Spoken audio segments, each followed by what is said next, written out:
തൃശൂർ നഗരഹൃദയം ഇളക്കിമറിച്ച് സുരേഷ് ഗോപിയുടെ road show. Lok Sabha തെരഞ്ഞെടുപ്പിലെ ചരിത്ര വിജയം ആഘോഷിക്കാൻ ആയിരക്കണക്കിന് ആളുകളാണ് സ്വരാജ് റൗണ്ടിലേക്ക് എത്തിയത്.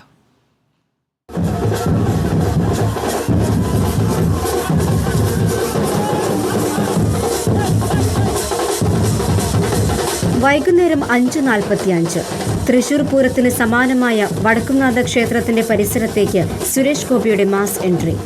ആവേശം അണിപൊട്ടിയ പ്രവർത്തകർ മുദ്രാവാക്യങ്ങളോടെ എതിരേറ്റു.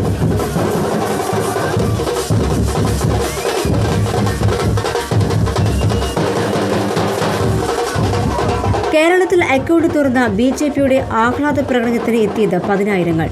പതാകയേന്തി കാവി പുതച്ച് അവർ ആനന്ദ നൃത്തമാടി. കുടുംബസമേതം എത്തിയവരും ധാരാളം.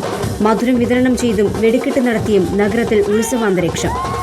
റോഡ് ഷോയിൽ BJP സംസ്ഥാന ജില്ലാ നേതാക്കളും പങ്കെടുത്തു. സംസ്ഥാനത്തെ വിവിധ ഭാഗങ്ങളിൽ നിന്ന് BJP പ്രവർത്തകർ ആഘോഷിക്കാനെത്തിയിരുന്നു. തൃശൂരിലെ ജനങ്ങൾക്ക് കൂപ്പുകൈകളോടെ നന്ദി ചൊല്ലി സുരേഷ് ഗോപി തിരിക്കുമ്പോഴും കോർപ്പറേഷൻ ഓഫീസിന് മുമ്പിൽ ജനാരവം ആഘോഷത്തിൽ മുഴുകി. റിപ്പോർട്ടർ, തൃശൂർ.